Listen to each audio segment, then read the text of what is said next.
question is that the motion be agreed to. Honourable Dr Duncan Webb. Oh, thank you, Madam Speaker. This is another piece of... Well, what I've got to say, Mr Goldsmith, is this is another job that David Seymour has given Paul Goldsmith, because this is, yet again, the government, which should be focused on things like important to hard-working New Zealand, but has in fact been distracted to things like the principles of the Treaty of Waitangi Bill and a 4-year term with bizarre select committee rules by the ACT Party. Now, the Minister of Justice and the select committee that I sit on are very busy with some interesting and important work, but this isn't one of them. Well, Goldsmith, the Minister Goldsmith is not quite God. In fact, he's far from it. I think he's at the other end of the spectrum. This bill, look, sure, this bill, if you're going to run a referendum, you asked for it. So if it's late on a Thursday... the members did ask for it, and the spectrum hasn't been defined, so just carry on. Thank you. Look, if you're going to run a referendum, we accept you've got to get your rules right. And in some ways, I'm curious as to why we're doing a kind of patchwork or patch up, rather than having a long-term look at how we run referenda. Because if you're going to do it, you may as well do it right. And this bill is really only aimed at a referendum that will happen in one of the next 2 elections. And yes, all of those things, the questions around interference and promoters, donations, all the things that the Minister referred to are appropriate. And if there's going to be a referendum, yes, we absolutely want to make sure that it's done with integrity, because we know that integrity around our electoral system is critical. And it's funny that the Minister was talking about the Electoral Commission and the work that it does, including a referendum, because at the moment it's under siege. It's had a walkout from its IT department, and there's deep problems with it. And we saw at the last election, not only did we have a miscounting problem where boxes of votes went missing, but we had a problem about the independence of the Marae. So yes, let's get it right. But the integrity of the process is important.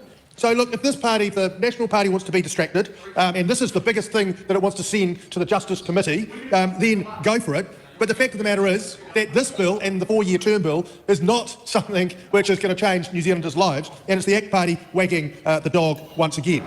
The 4-year term bill itself is poorly drafted, but this really sits alongside of it, and we'll take a good faith look at both of them. We don't have a closed mind on either of them, but it's really just getting a bit tiresome when the legislative agenda, and justice in particular, of the government is run by the ACT Party. Celia Wade-Brown. Okay, I think Duncan Webb has just literally said what everyone's been thinking. How are we going to have... I mean, listen, we've just had news that there may not be enough people to do a bloody election behind the scenes. Are we going to have enough people behind the scenes to do a referendum?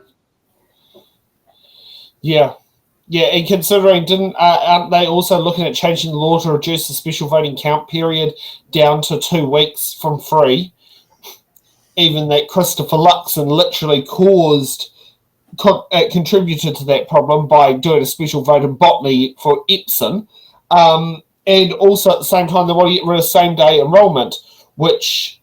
I have to be honest, same-day enrolment won't, the problem they think they're going to be fixing isn't going to fix the problem, because early voting is still applicable. All you're going to do is change where the person ends up voting. That's a really interesting point. I haven't looked into that. No, that's something else that has been looked at, but I'm not sure if it is. It's something that they've expressed on the cards, because they've decided same-day enrolment was the reason why there was a splurge of special votes, but I don't believe that will actually change it. This is different to a referendum, but special votes, part of the reason why people are doing special votes in there is because there's misinformation around election stuff there. I mean, I do know the Labour Party actually did this in Auckland Central. There were people in there spreading misinformation from the Labour Party trying to get Helen White to win the seat instead of Chloe Swarbrick by misrepresenting the law of you've got to live in the electorate for 28 days to be eligible for it, to say that you have to live there for 12 months. Interesting. And that is something, so I've seen people in there, I'm not saying it's just Labour who sits there, but there's a lot of misconception around that 28-day rule, and it is... and that's something in there, there's a lot that, so referendums might be the current one, but that's another thing that I've heard on the target, and through a source from the who works for the Electoral Commission, there are attempts to look at bringing in voter ID. Sorry, carry on. Yeah, which isn't going to crack down on fraud, because we don't have an election fraud problem. No. We might do now. There's a lack of manpower.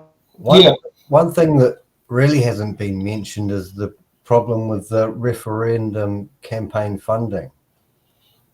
Yep. So we were talking before about promoters. Yeah. Yeah, corporations potentially being able to have a hand in this.